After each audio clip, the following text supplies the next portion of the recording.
Kepercayaan yang saudara berikan tidak akan saya hianati dari kedua belah pihak. Itu ya kunci. Sudah dari awal saya katakan saya tidak punya kepentingan dalam perkara ini. Saya akan memutus dengan objektif. Tidak ada yang namanya tekanan dari manapun, saya abaikan kalaupun ada. Saya akan objektif, saya akan memberikan putusan yang terbaik. Terbaik ini bukan terbaik untuk pemohon, bukan juga terbaik untuk termohon, tapi terbaik untuk Indonesia. Amin. Ya, Amin. ya. Saya dan nyatakan itu.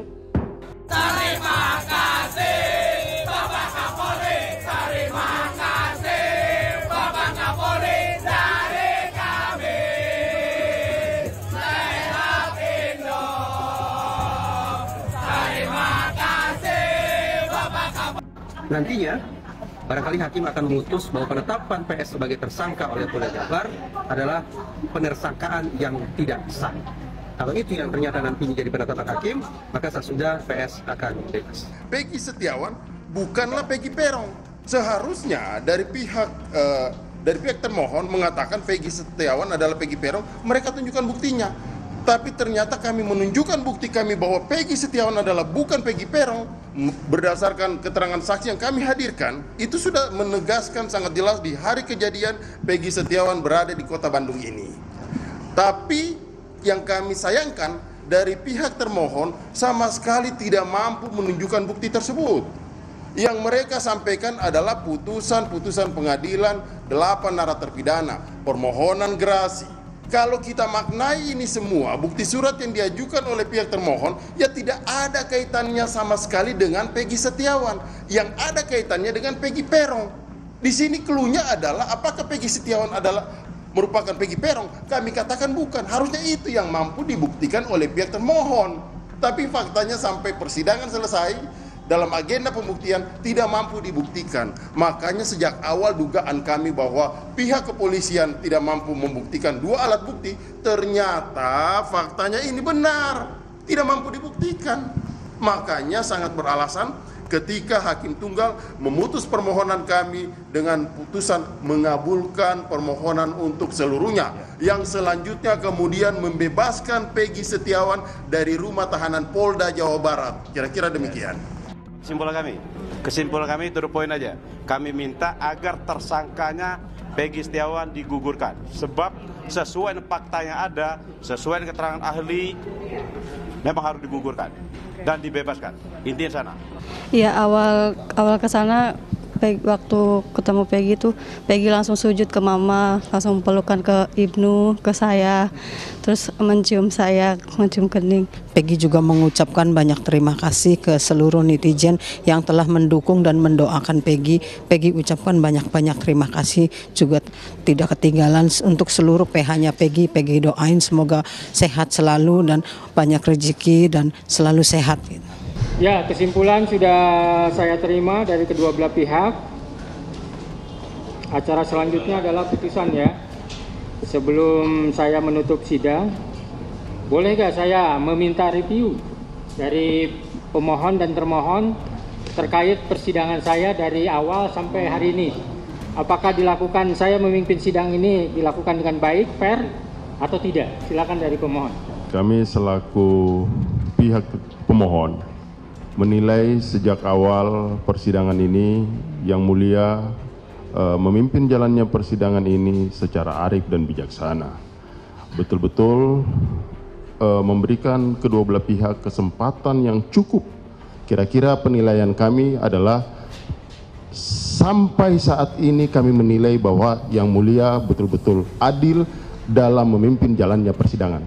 Kami hanya memberikan sedikit masukan bahwasanya di dalam persidangan yang kemarin Yang Mulia pimpin ini kita rasakan juga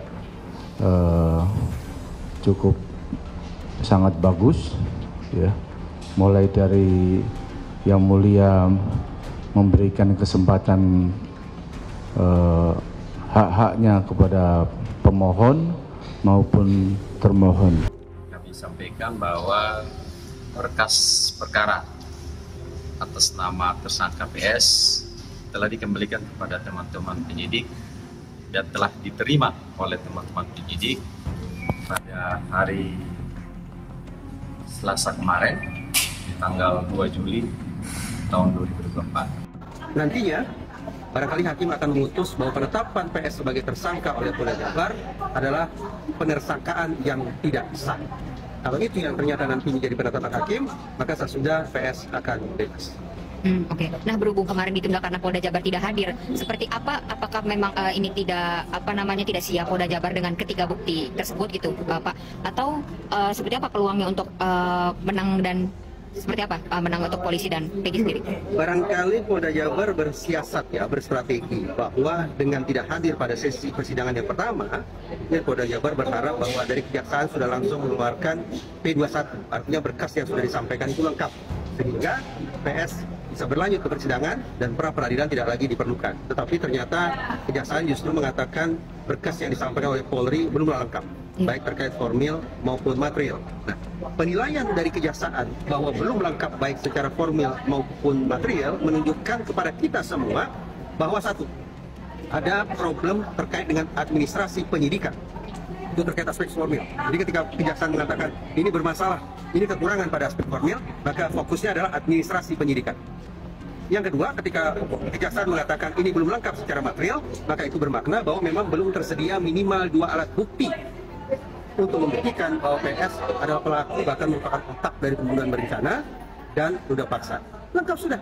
Belum lengkap secara administrasi penyidikan dan belum lengkap terkait dengan alat bukti. Itulah penjelasan mengapa kejaksaan mengembalikan berkas kepada Polda Jabar. Nah, dengan hal itu ya Pak, dikembalikannya berkas dan tidak hadirnya Polda Jabar ini. Artinya berkas yang sudah disampaikan oleh Polda Jabar ke kejaksaan memang masih mentah. Betul mentah. Ketika Polda Jabar sudah terlanjur memajang PS di hadapan media, terlihat mukanya, tidak lagi pakai inisial tapi disebut namanya, diperlihatkan ijazahnya segala macam. Ternyata anti klimaks, kejaksaan justru mengatakan berkas Polda Jabar, kerja Polda Jabar belum lengkap baik terkait formil maupun material. Oke, nah dari Bapak sendiri, menurut radar Bapak gitu ya, perkiraan kira-kira akan seperti apa nanti pra peradilan lebih? Apakah dimenangkan oleh polisi dan akhirnya Peggy dilanjut atau seperti apa Pak? Saya was-was betul ya, bahwa 3 pertanyaan yang tadi saya sebut itu tidak bisa dijawab secara meyakinkan oleh Polda Jabar. Artinya hakim tidak teryakinkan bahwa Polda Jabar sudah berhasil memiliki minimal 2 alat bukti yang diperoleh sebelum PS ditetapkan sebagai tersangka dan seluruh alat bukti itu diperoleh secara legal. Sehingga karena Polda Jabar dugaan saya gagal meyakinkan hakim, Polda Jabar perkiraan saya tidak bisa meyakinkan hakim terkait 3 hal itu tadi, maka hitung-hitungan di atas kertas sepertinya kuasa hukum PS akan mengucapkan rasa syukur di akhir sidang pra peradilan nanti.